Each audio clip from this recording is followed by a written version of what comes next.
ونستغفره ونعوذ بالله من شرور أنفسنا ومن سيئات أعمالنا من يهده الله فلا مضل له ومن يضلل فلا هادي له أشهد أن لا إله إلا الله وحده لا شريك له وأشهد أن محمدا عبده ورسوله الذي لا نبي بعده أما بعد.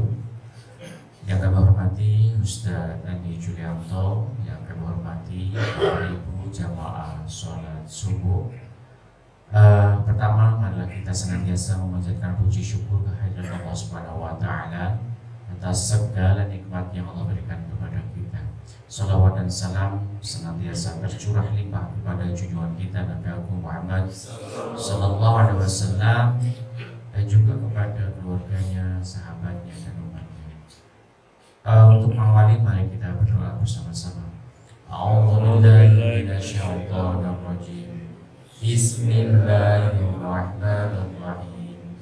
Asyhadu an la ilaha illallah wa asyhadu anna Muhammadar Rasulullah. Raditu billahi rabban wa bil islami dinan wa bi Muhammadin sallallahu alaihi wasallam nabiyya wa rasulah. Rabbi zidni ilman warzuqni fahman. Baik Bapak Ibu yang kami hormati, untuk selanjutnya pada Ustaz Julianto untuk kami bersama.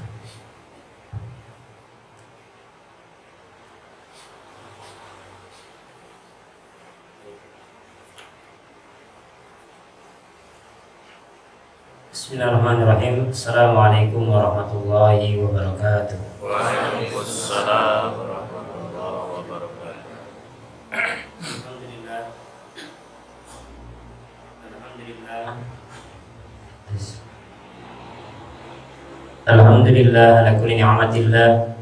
Wassalatu wassalamu ala Rasulillah sallallahu alaihi wasallam. Akhirul anbiya wal nabiyyu ba'da, amma ba'du. Yang saya hormati bapak-bapak, ibu-ibu jemaah pengajian ba'da subuh di hari Ahad yang insya Allah dimuliakan oleh Allah Subhanahu wa Ta'ala. Alhamdulillah, hari ini kita bisa berkumpul bersama di tempat ini. Mudah-mudahan kumpul kita hari ini menjadi kumpul yang penuh berkah, menjadi kumpul yang penuh manfaat, dan semoga kelak kita dikumpulkan di surganya Allah Subhanahu wa Ta'ala. Allahumma sholli wa sallim ala sayyidina wa maulana Muhammad. Teriring doa, mudah-mudahan kita semuanya yang hadir hari ini kelak mendapat syafaat dari Rasulullah sallallahu alaihi wasallam fi yaumil akhir insyaallah. Bapak Ibu yang dimuliakan oleh Allah Subhanahu wa Ta'ala, sebelum kita memulai kajian ini, mari sama-sama kita berdoa kepada Allah Subhanahu wa Ta'ala agar kiranya apa yang kita dapat hari ini bermanfaat dan diridhoi oleh Allah Subhanahu wa Ta'ala. Ikuti setelah saya. Bismillahirrahmanirrahim. Bismillahirrahmanirrahim. Allahumma inna nas'aluka ilman nafi'an wa rizqan thayyiban wa amalan mutaqabbala. Amin. Bapak Ibu yang dimuliakan oleh Allah Subhanahu wa Ta'ala, hari ini kami akan memberikan judul Indahnya Berkeluarga Sedunia dan Sesurga. Sebenarnya mau judulnya masalah politik, tapi khawatir ini sudah zaman-zamannya udah beda, ya kan? Ya, mudah-mudahan kita mendapatkan pemimpin yang diridhoi oleh Allah Subhanahu wa Ta'ala. Indahnya berkeluarga sedunia sesurga. Artinya kita itu berkeluarga jangan sampai cuma sedunia aja, tapi sampai di surga. Nah, maka bagaimana caranya supaya bisa bersama sampai di surga? Ya, sebenarnya kuncinya cuma satu, just follow the way and you will get missed. Ikuti aja jalannya Allah, ya. Ikuti jalannya Allah, turuti perintahnya, jauhi larangannya, insya Allah kita akan masuk ke dalam surganya Allah Subhanahu wa Ta'ala. Kan seperti itu, ya kan? Jalan menuju surga itu sudah disampaikan, sudah diingatkan oleh Rasulullah SAW. Kemudian sudah ada jalan-jalannya yang diberikan, diperintahkan oleh Allah Subhanahu wa Ta'ala.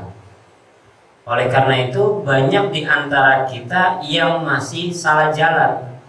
Kenapa orang itu bisa salah jalan? Karena dia itu kebanyakan ngeyel. Kebanyakan apa? Ngeyel. Orang yang ngeyel itu hidupnya angel. Laras napa boten, Pak? Orang itu ada anak ngeyel sama orang tuanya. Kira-kira anak itu hidupnya angel apa enggak? Angel. Orang yang ngeyelan sama orang tua, hidupnya itu nggak akan pernah berkah, nggak akan pernah berkah. Begitu juga istri yang ngeyel sama suami, suami yang ngeyel sama istri pun seperti itu. 2 hari yang lalu kami itu didatengin suami istri, dua-duanya ngeyel, Pak. Suaminya ngerasa benar, istrinya ngerasa benar.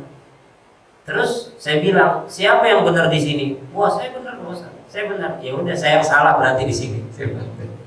Dua-duanya benar, nggak ada yang ngerasa salah. Maka kalau konsep pernikahan itu, menikah itu diawali dengan bismillah dan diakhiri dengan husnul khotimah. Di tengah-tengahnya merupakan perjalanan pernikahan yang bernilai ibadah menuju berkat. Maka perjalanan pernikahan itu semuanya bernilai ibadah. Bikin kopi ibadah apa enggak, Bu? Bangunin suami ibadah apa enggak? Ibadah. Panjenengan beliin makan buat anak-anak ibadah apa enggak? Ibadah. Mencari nafkah dari pagi, siang, sore, bahkan kepala jadi kaki, kaki jadi kepala, gitu kan?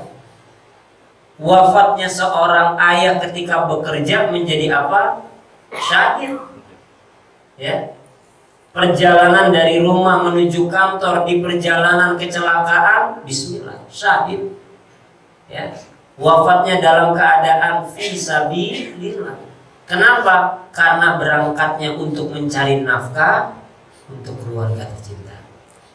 Oleh karena itu, menikah itu bukan hanya sekedar menikah saja. Diawali dengan bismillah, dengan nama Allah. Sampai kapan? Sampai husnul khotimah. Maka pernikahan itu bukan diawali dengan bismillah dan diakhiri dengan alhamdulillah. Ada nggak orang yang mengakhiri pernikahan dengan alhamdulillah? Ada, tapi itu tidak diharapkan. Tidak diharapkan. Di mana banyaknya orang yang mengucapkan alhamdulillah di akhir pernikahan? Di pengadilan agama, Pak. Di mana? Di pengadilan agama.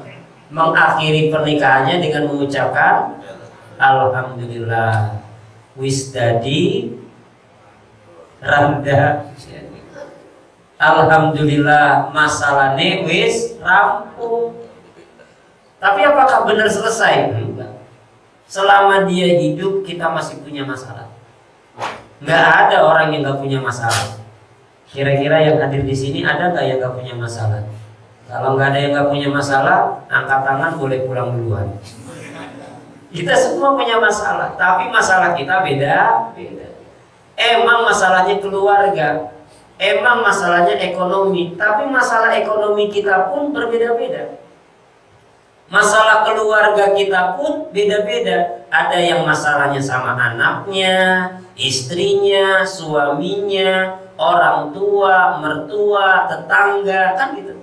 Gak ada yang masalahnya sama. Tapi menjadi konsep pernikahan, awali dengan bismillah, akhiri dengan husnul khotimah.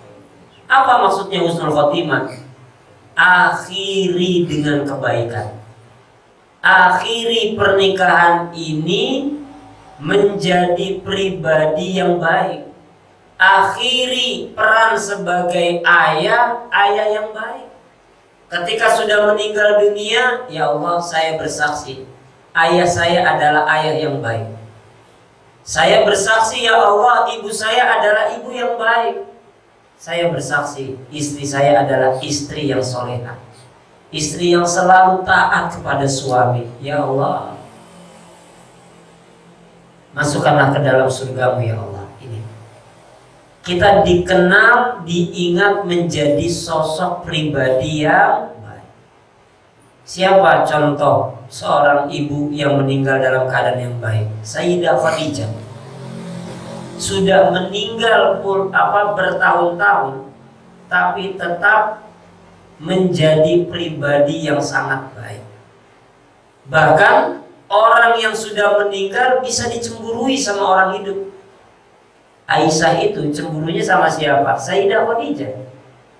Padahal Sayyidah Khadijah udah meninggal, tapi kok bisa dia cemburu? Sampai-sampai Sayyidah Khadijah itu bilang, Sayyidah Aisyah itu bilang, Khadijah mani. Sama siapa? Rasul. Rasul memberikan jawaban, kenapa kok Khadijah lagi? Karena memang Khadijah memberikan yang terbaik saat itu kepada Rasulullah. Tapi Aisyah belum bisa terima. Sampai satu jawaban yang membuat Sayyidah Aisyah ini terdiam. Apa itu jawabannya? Khadijah telah memberikan anak dari rahimnya. Terdiam Rasul.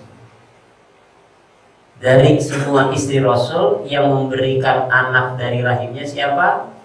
Sayyidah Khadijah. Yang kedua adalah Maria Al-Qibti yang memberikan satu putra bernama Ibrahim.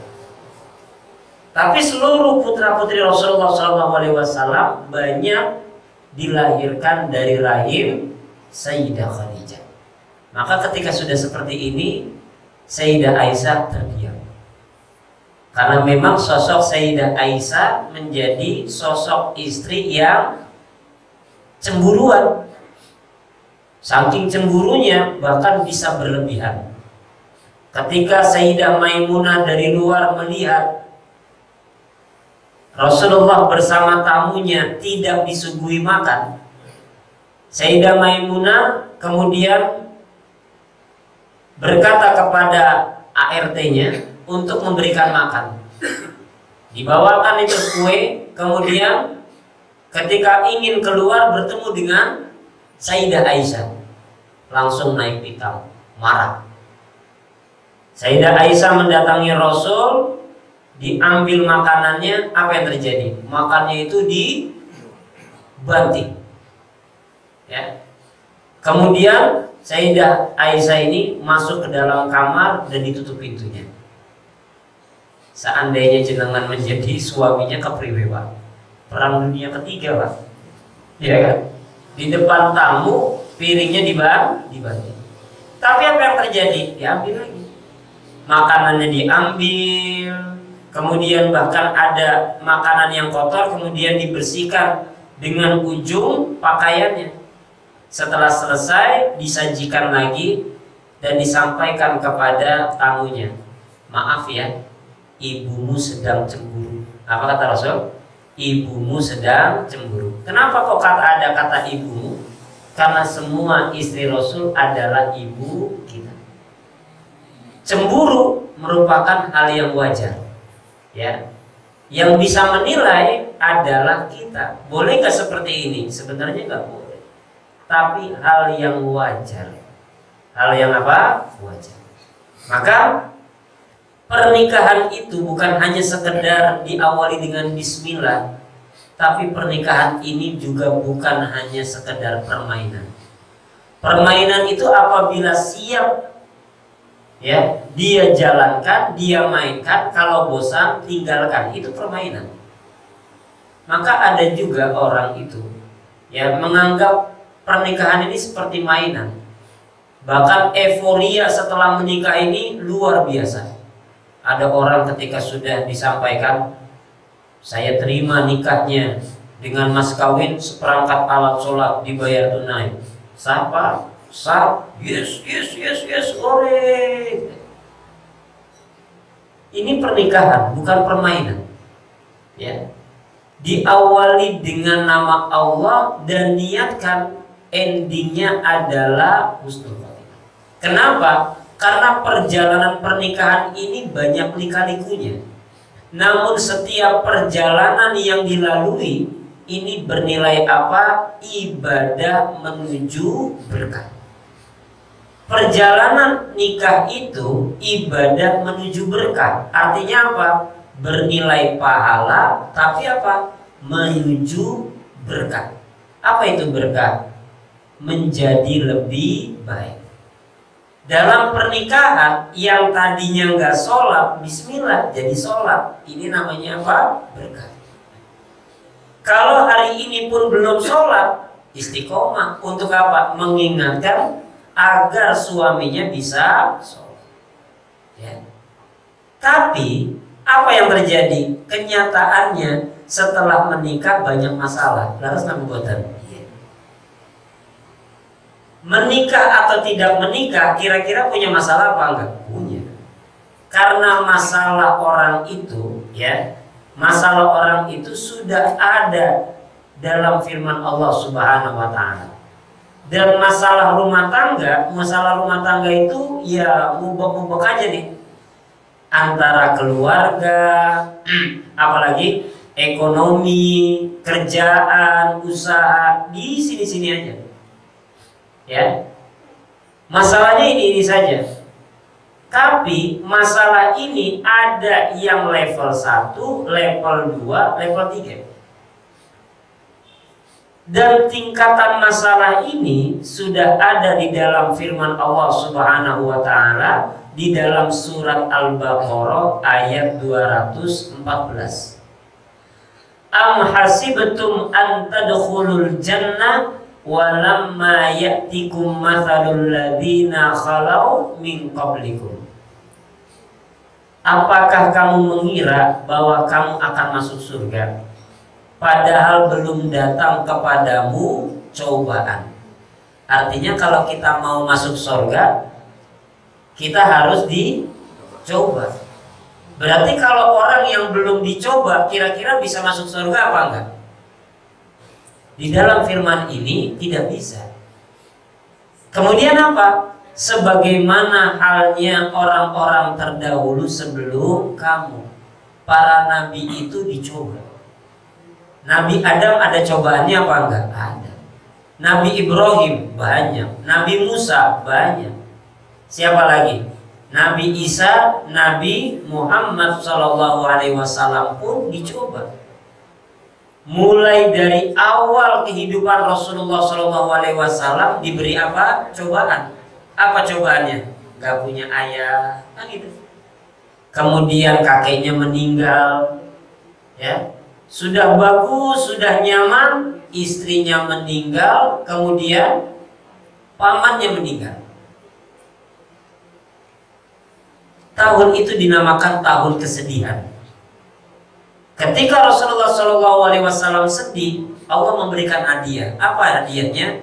Diberikan kesempatan untuk berangkat ke Taif. Tapi ketika di Taif, apa yang terjadi? Di sana ditolak. Disitulah ada perjalanan yang namanya apa? Isra Mi'raj. Di kesedihan Rasulullah SAW, Allah perjalankan dan Allah angkat.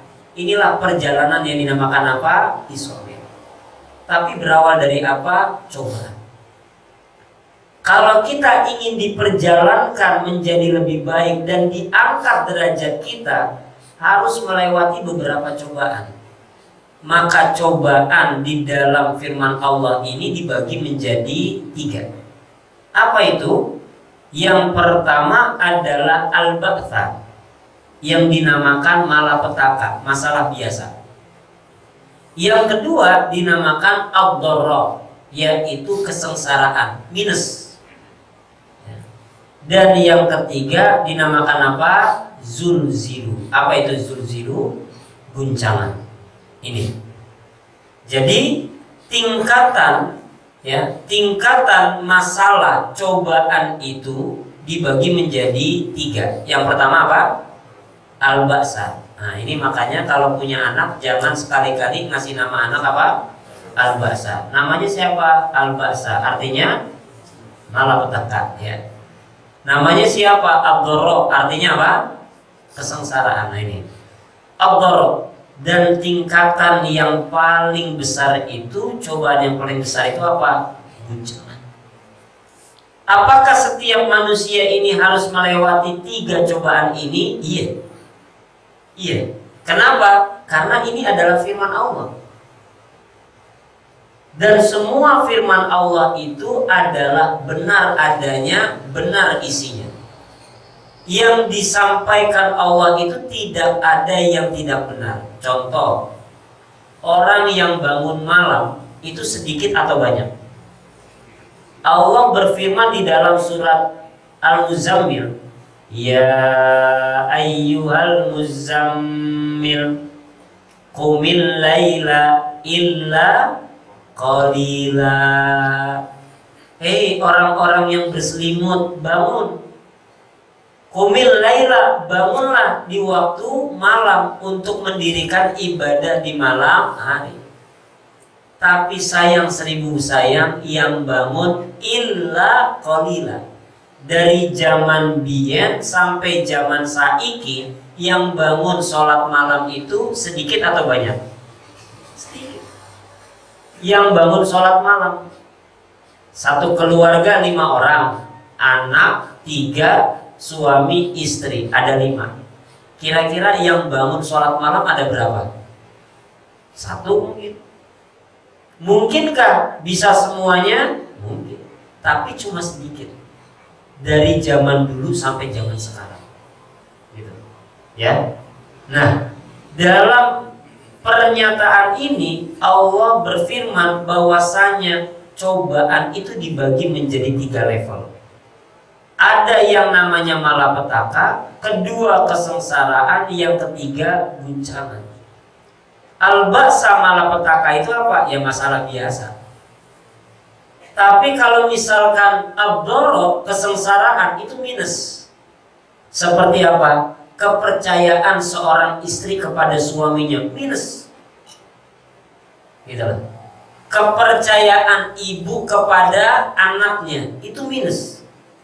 Ya, Ustadz, saya ini kalau sama orang tua saya ngomong sedikit aja udah pasti disalahin. Bahkan orang tua saya, kata kakak saya, ketawanya saya saja itu dibenci sama ibu saya. Tuh. Ketawa tuh, orang yang udah mulai datang tuh. Bahkan suara motornya saja dibenci. Tuh, dia datang. Jangan-jangan mau minjem duit. Ini sudah tingkat rasa kepercayaannya itu apa? Menurun, sangat minus. Begitu juga ekonominya menurun tuh. Itu masuk kategori apa? Ad-Dharra. Tapi cuma ekonominya saja. Hubungan yang lainnya baik-baik saja. Ini dorong. Tapi kalau zulzilu, goncangan, itu bukan satu. Tapi apa? Ekonominya dicoba, keluarganya dicoba, usahanya dicoba, kerjaannya, kepercayaannya, semua. Ini dinamakan apa? Zulzilu. Ya. Zulzilu itu artinya apa? Goncangan. Ada nggak orang yang pernah digoncang dengan goncangan yang dahsyat dalam keluarganya? Ada. Dan semua orang yang sukses, yang berhasil, dia harus melewati zulzilu ini. Dia harus melewati tangga cobaan ini yang diawali dengan al-ba'sa, ad-dharra, kemudian apa? Zulzil. Begitu juga Rasulullah SAW, ya, untuk menggapai kemenangan yang nyata, yang nyaman, bahagia, ada di mana? Di Madinah Al-Munawwarah. Tapi zulzilunya didapat di mana? Yaitu di kota Mekah Al-Mukarramah. Dicaci, dimaki, dilempari batu, bahkan dilempari apa? Kotoran. Ini adalah zulzilunya Rasulullah SAW. tapi menjadi mulia di sisi Allah dan juga mulia di sisi umatnya Rasulullah SAW. Ini. Maka siapapun yang bisa melewati ini, dia akan diangkat derajatnya oleh Allah Subhanahu wa Ta'ala. Tapi ada orang yang bisa, ada orang yang kuat, ada orang yang menyerah. Harus apa buatan? Iya. Seorang guru, Pak, punya hutang pinjol, nggak kuat, bunuh diri, Pak. Bunuh diri. Padahal nggak ada masalah. Orang bahkan menilainya cuma hutang pinjol doang. Kenapa harus bunuh diri? Dan bunuh dirinya bukan sendiri, bersama istri dan anaknya satu. Disisakan anaknya yang lain. Dan ini kisah nyata. Ya. Padahal apa yang kita pikirkan hari ini nggak bisa bayar utang, kira-kira bakal bisa nggak menurut Allah Subhanahu wa Ta'ala? Bisa. Tidak ada yang tidak bisa kalau Allah sudah berkehendak. Innama amruhu idza arada syai'a ayyaqula lahu kun fayakun. Atau sebagaimana firman Allah Subhanahu wa Ta'ala, tulijul laila fin nahari wa tulijun nahara fil lail wa tukhrijul hayya minal mayyit wa tukhrijul mayyita minal hayy wa tarzuqu man tasha'u bighairi hisab. Siang jadi malam, malam jadi siang. Yang rubah semuanya ini siapa? Allah. Tadi malam gelap nih, Pak. Ini hari ini masih gelap. Sebentar lagi terang. Yang nyalain lampu dunia ini siapa coba? Kan nggak mungkin Pak RT. Nggak mungkin kita nih diberikan tugas ntar nyalain semuanya ya buat siang hari. Nggak mungkin terang. Nggak mungkin terang juga. Tapi dengan izin dan kekuasaan Allah, ya, duren yang tadinya keras, gitu kan, itu bisa menjadi lembut dalamnya. Yang tadinya nggak manis bisa manis, yang tadinya hijau bisa berubah jadi kuning. Coba. Jeruk yang tadinya hijau bisa berubah jadi kuning. Yang mewarnain siapa? Bukan petani. Begitulah keadaan hidup kita. Kalau hari ini gelap, yakinlah Allah akan memberikan lilin cahaya dalam kehidupan kita. Siapa yang akan memberikan cahaya? Allah. Just follow the way. Ikuti aja jalannya, entar Allah tunjuki jalannya. Ya. Oleh karena itu, yang harus kita dengarkan itu siapa? Ada 3 yang harus kita dengarkan. Allah, Rasul, ulama. Siapa? Allah, Rasul, ulama. Saya akan memulai dari perkataannya Gus Mustafa Bisri. Beliau itu kalau diundang di acara pernikahan, ya, disuruh memberikan tausiah nikah dimanapun beliau berada, beliau itu cuma memberikan 3 kata ini. Dimanapun. Kepada siapa? Beliau hanya mengingatkan kepada pengantin baru. 3 kata ini untuk suami, 3 kata ini juga untuk istri. Wahai suami, wahai istri, jadilah manusia. Ini pesan beliau. Apa? Jadilah manusia. Karena banyak suami, banyak istri yang kadang-kadang berubah jadi malaikat, Pak. Ngerasa paling benar sendiri. Bahkan menganggap istrinya bukan malaikat lagi, tapi apa? Hewan. Memperlakukannya dengan kasar. Di dalam acara pernikahan itu kan bukan hanya sekedar saya nikahkan, saya terima, tapi ada yang paling sakral sebenarnya. Apa?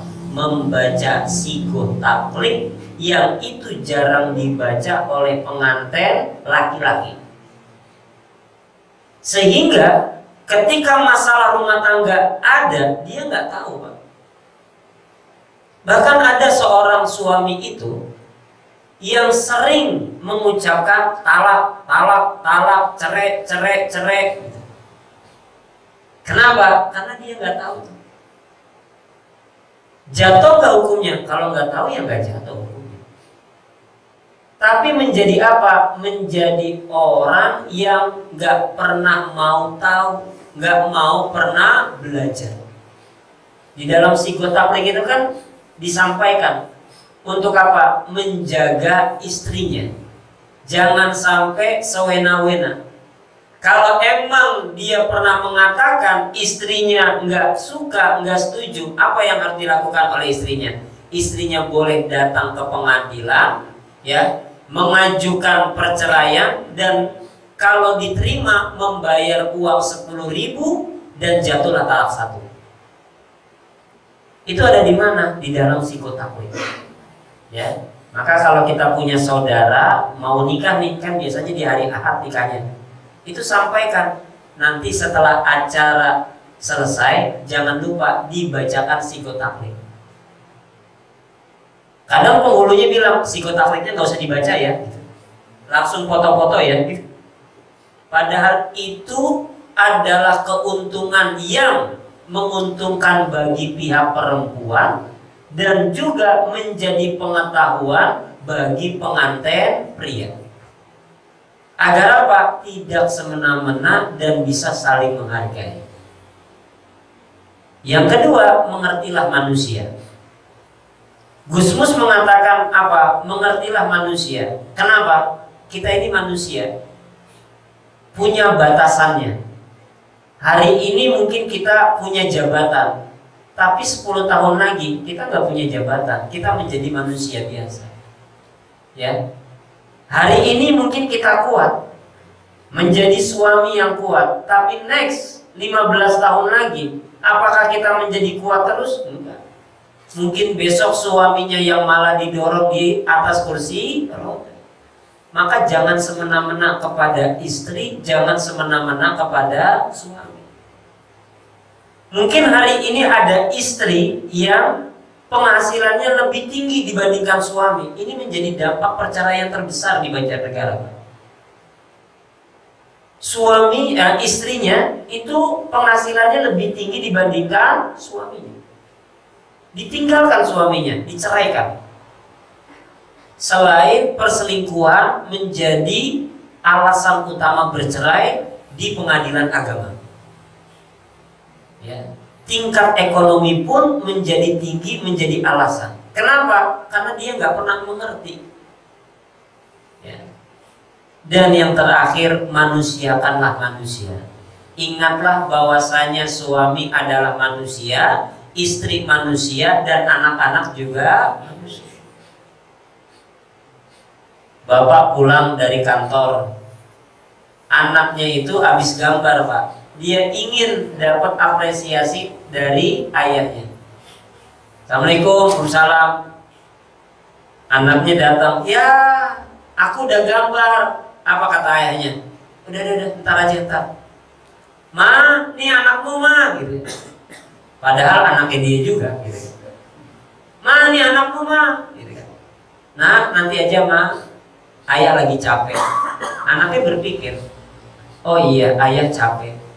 Bismillah, mungkin nanti, mungkin esok. Besoknya dia ingin dong gambarnya ini dilihat oleh ayahnya.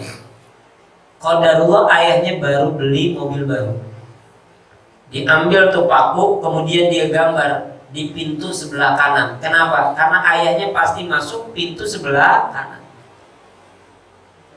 Ayahnya mau berangkat kerja, kemudian manggil anaknya. Kenapa? Setelah melihat ada gambar di situ. Anaknya dengan senang. Kenapa? Dipanggil oleh orang tuanya. Apa yang ada di pikiran anaknya? Mau diberikan hadiah, dikasih apresiasi. Tapi apa yang terjadi? Ayahnya marah, kemudian menempeleng anaknya sampai kuping anaknya ini budek, gak bisa dengar. Ini kejadian yang nyata. Dan disitulah baru adanya penyesalan. Anak kita ini manusia, istri manusia, suami juga manusia. maka pesannya adalah manusiakanlah manusia. Ya. Jadi pesan dari Gus Mus ini apa? Jadilah manusia, mengertilah manusia, manusiakan manusia. Agar perjalanan pernikahan ini menjadi ibadah. Ini pesan dari ulama. Yang kedua, pesan dari Rasul. Apa pesan dari Rasul? Be the best to your family. Jadilah yang terbaik kepada siapa? Keluarga kita. Mungkin hari ini kita dihormati nih di kantor. Mungkin hari ini banyak orang yang mencium tangan kita. Apakah Rasul bangga? Enggak. Kalau kita mau tahu siapakah yang terbaik di antara kita, siapa? Adalah orang yang baik di keluarganya. Rasul bersabda, khairukum khairukum li ahlihi wa ana khairukum li ahli. Sebaik-baik kalian adalah orang yang paling baik pada keluarganya. Siapakah orang yang paling baik? Orang yang paling baik adalah orang yang baik kepada keluarganya. Siapakah suami yang baik? Suami yang baik adalah suami yang baik kepada istrinya, bukan suami yang baik kepada istri orang lain. Ada nggak? Ada. Kepada istri orang lain, udah makan belum? Gitu ya. Di mana? Di kantor. Padahal istrinya juga belum makan. Begitu juga istri yang baik kepada suaminya, bukan istri yang baik kepada suami orang lain. Mau kemana Pak Ustadz? Mau ceramah dulu? Oh iya, udah dulu ya Bu. Oh iya Pak Ustadz, hati-hati di jalan ya Pak Ustadz. Sama siapa itu? Suami orang lain.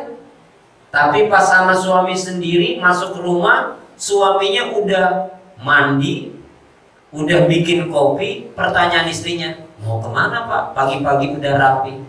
Mau jemput janda sebelah ya? Curiga aja. Bukannya penuh doa, tapi dengan kecurigaan.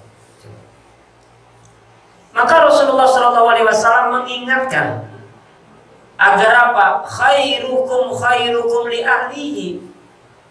Kadang kita bisa berbuat baik itu sama anak Pak RT.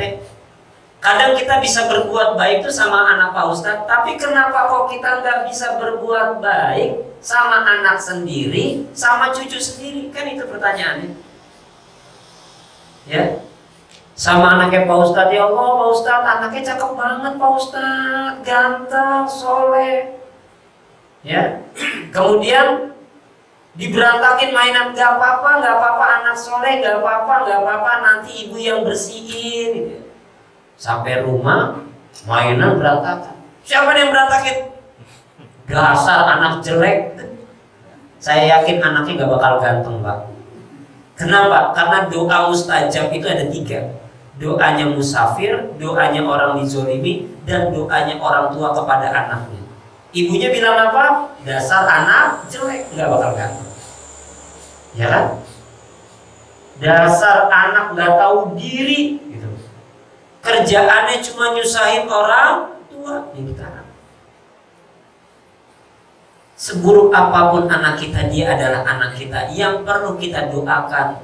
Di dalam surat As-Saffat ayat 100, Rabbi habli minas. Oleh karena itu, jadilah yang terbaik pada keluarga. Siapa sih keluarga itu?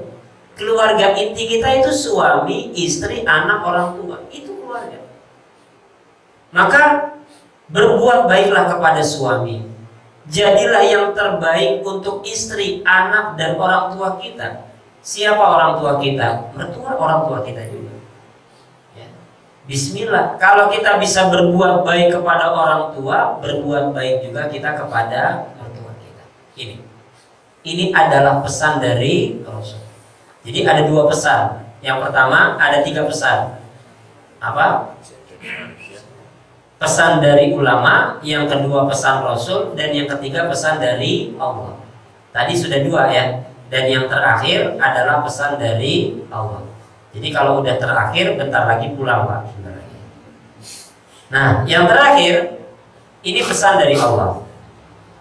Jagalah pakaian keluargamu. Apa? Jagalah pakaian keluargamu. Setelah menikah, hunna libasul lakum wa antum libasul lakum. Jangan sebar aib keluarga. Tahu suami kita jelek, tapi jangan dijelek-jelekin. Tahu akhlak anak kita ini buruk, tapi jangan diburuk-burukin di depan orang lain. Kalau kita melihat ada baju suami yang sobek, jahit. Kalau kita tahu baju istri kita bolong, tambel. Jangan malah dirobek. Sehingga aurat suami, aurat istri itu terlihat oleh orang lain. Jaga rapat-rapat. Ya. Orang lain tahu anak kita buruk, tapi jangan ngomong buruk. Almarhum Ustadz Jeffrey Al-Bukhari di masa lalunya luar biasa. Ibunya seorang pendakwah terkenal. Orang lain tahu keburukan anaknya, tapi ketika ditanya, gimana bu anaknya? Apa jawabannya? Doain ya, semoga tambah soleh. Lihat,